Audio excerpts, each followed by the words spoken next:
जीवकोश कौन प्रथमे आमे जानिबा जीव काहाकु कुहाଯାଏ ଯାହାର ଜୀବନ ଅଛି ତାକୁ ଜୀବ କହିବା। ଜୀବମାନଙ୍କର କୋଷର ସଂଗଠନ କିପରି ହୁଏ ବା ତାଙ୍କର ଗଠନ ପ୍ରଣାଳୀ କିପରି ହୁଏ?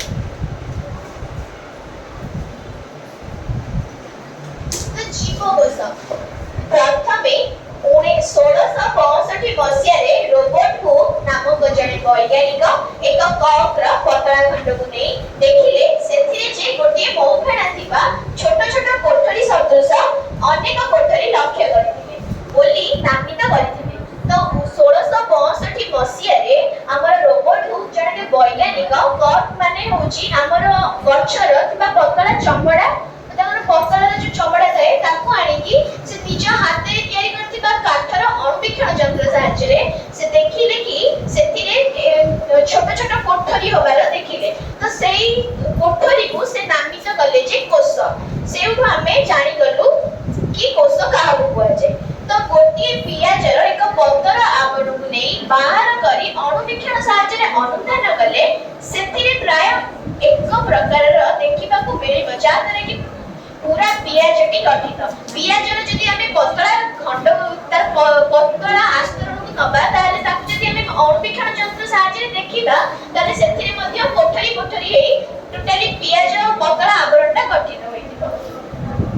परवर्ती समय रे 1841 मसिया रे रॉबर्ट ब्राउन का द्वारा न्यास्टी 1839 मसिया रे कुतनिज का द्वारा आदि जीवक आविष्कृत होइतिला।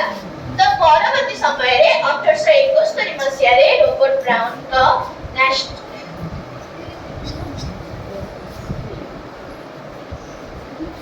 न्यास्टी उद्भावन कले। तो तापरे हमें तार भीतर अंश न्यास्टी विषय रे जानिया को पाइले।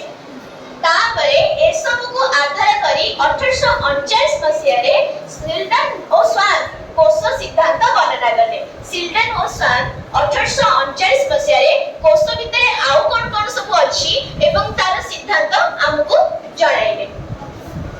आम जीव जगत रे भाइरस बैक्टीरिया अणुजीव शैवाल अनेक प्रकारर अणुजीव एवं उद्भिद प्राणी देखा जायता। एमानक मध्यरु बैक्टीरिया नीलहरित शैवाल और आदि प्राणी इत्यादि अणुजीवक शरीर रे गोटिए कोषरे संगठित होइतिबा बेले उद्भिद और प्राणी मानक शरीर रे बहु कोष विशिष्ट।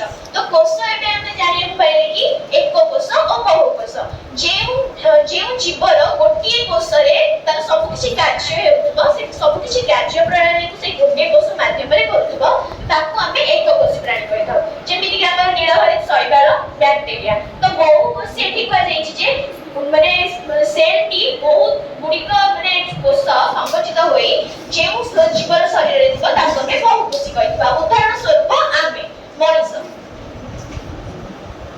तो आमे बे कोषर जेपरि गठन प्रणाली जानिले तो हमरे कोषर गठन प्रणाली को तुलना करिबी इटा सहित।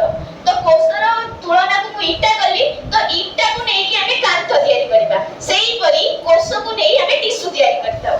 जेंति कांथ को नै गोटे चारि पाखर गोटे रूम होई जाय थाए सेही परि टिश्यू को नै अंग तयारी होई थाए।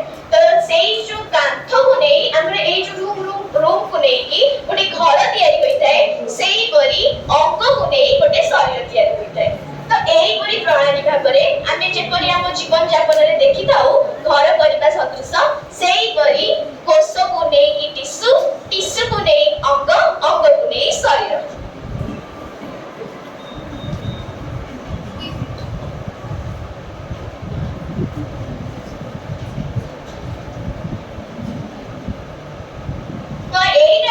उद्भिद कोष एटा होची प्राणी कोष। तो उद्भिद कोष रे एटा होची कोष भित्ति। एटा जो बाहर जो आवरण एटा अछि लेयरटा ताको हमें कोष भित्ति कहि दाउ। ता परे जो ए लेयरटा अछि ताको हमें कोष झिल्ली कहि दाउ।